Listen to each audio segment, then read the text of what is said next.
Assalamualaikum warahmatullahi wabarakatuh. Teman-teman, kita hari ini akan membicarakan soal Partai Gerindra yang informasinya sedang panas.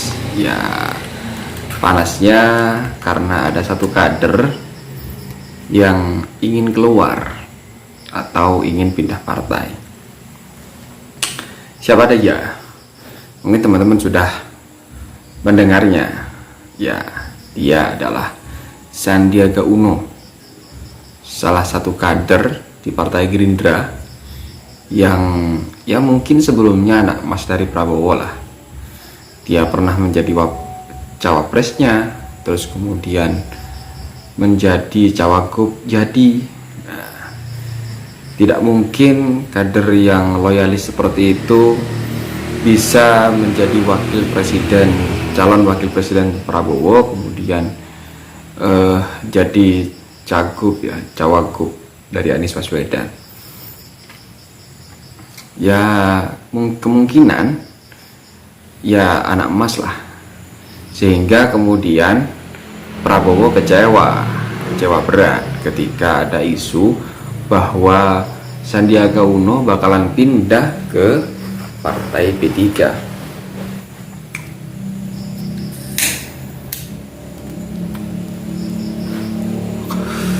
Sinyal-sinyal berpindahnya Sandi ini sudah sangat jelas ya. Bisa dilihat bagaimana dia tidak hadir di beberapa agenda Gerindra, terutama kemarin ketika meresmikan kantor pemenangan Pilpres, kalau tidak salah, kantor pemenangan pemilu. Sandi tidak hadir di acara itu. Padahal pada waktu itu elit politik dari Partai Gerindra semuanya hadir. Nah, anehnya Sandi justru hadir di acara kegiatan P3, kalau tidak salah di Jogja atau di Solo gitu. Ini kan aneh ya, ini sinyal bahwa Sandi bakalan pindah partai. Nah, apa alasan Sandiaga Uno pindah ke P3? Padahal di Gerindra dia sudah menjadi anak emas dari Prabowo, kader pilihan lah. Apalagi kalau bukan keinginan Sandi untuk menjadi capres ataupun cawapres di pemilu 2024. Ini dilontarkan oleh petinggi Partai P3, Ade Irfan.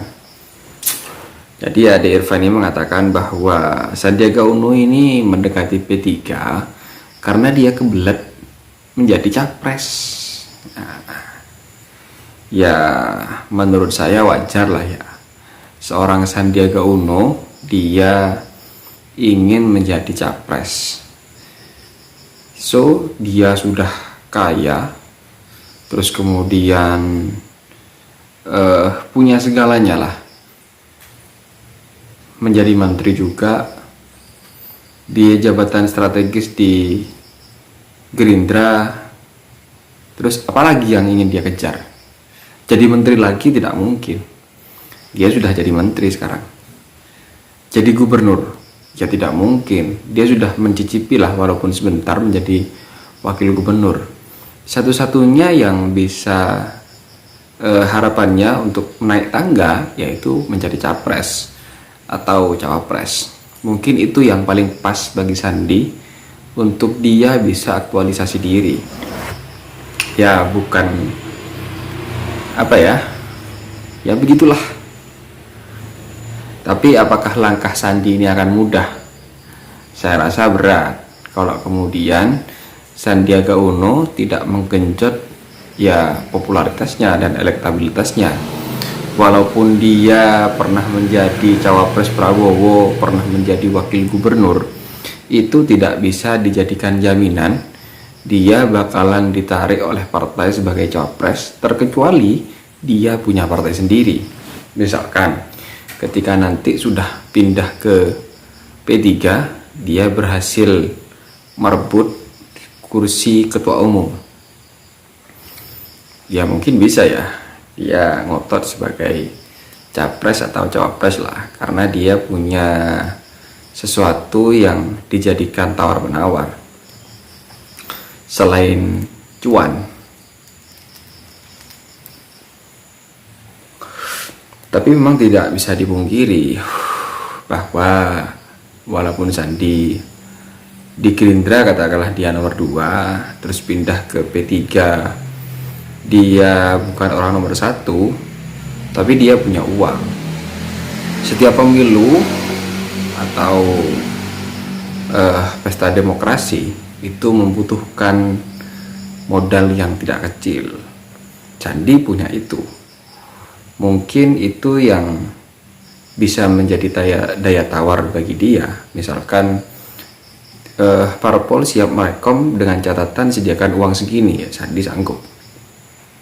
Tapi pertarungan hari ini bukan sekedar uang saja, tapi kayaknya figur yang memang posisinya, elektabilitasnya tinggi sehingga diharapkan masyarakat. Kalau sekedar punya uang tapi elektabilitasnya rendah, ya bagaimana bisa menang? Partai tentunya juga pikir-pikir ulang. Dia lebih memilih mencari bohir lain daripada mencapreskan punya uang tapi sudah kelihatan kalah di depan. Ya mungkin demikian. Dan sinyal lagi bahwa Sandi bakalan pindah ke P3 itu, dia sempat berkelakar bahwa istrinya itu adalah loyalis P3, bahkan bukan hanya sebatas P3 itu bukan sebatas pilihan katanya, melainkan sebuah keluarga bagi istrinya. Bahkan Sandi bilang bahwa mantan Ketua Umum P3 Suharso Manoarfa itu adalah pamannya. Ya ini bukan hanya sinyal ya, tapi kayaknya kepastian Sandi bakalan pindah ke P3. Ini tinggal menunggu waktu saja. Sandi mengatakan ke media bahwa dia bakalan tabayun ke Prabowo. Ya mungkin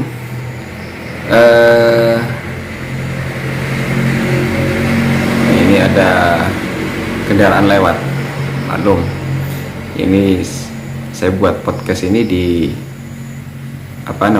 di rumah depan. Kebetulan depan rumah ini jalan. Ya sampai mana tadi? Ya Sandi kebelet nyapres. Kira-kira gitulah kesimpulannya. Kenapa kemudian Sandi pengen pindah ke P3? Karena di Gerindra sudah tidak mungkin lagi. Dia menjadi wapres Prabowo kayaknya tidak mungkin. Kenapa tidak mungkin?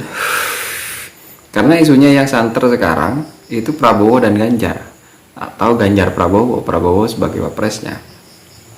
Tapi kalau Sandi pindah ke P3, dia masih bisa menjadi capres atau cawapres. Dia bisa koalisi dengan PKB atau P3 tetap di KIB. Sandi tinggal menarik cawapresnya. Ini atau mungkin bergandengan dengan Erlangga Hartarto yang memang juga kebelet menjadi capres cawapres, tapi dia sadar diri karena elektabilitasnya tidak naik-naik, kan begitu. Ya kita lihat sajalah nanti. Ini dinamika politik ini kan terus berkembang. Apalagi besok ini akan semakin panas karena informasinya besok 10 Januari Megawati bakalan mengumumkan capres cawapresnya yang bakalan diusung oleh PDIP. Apakah Ganjar, apakah Puan? Ya kita lihat saja besok apakah benar-benar diumumkan besok atau memang kejutannya lain, bukan pengumuman. Kira-kira demikian. Ya bagaimana menurut teman-teman? Silahkan komentarnya di kolom komentar dan jangan lupa like, subscribe. Sekian dari saya. Assalamualaikum warahmatullahi wabarakatuh.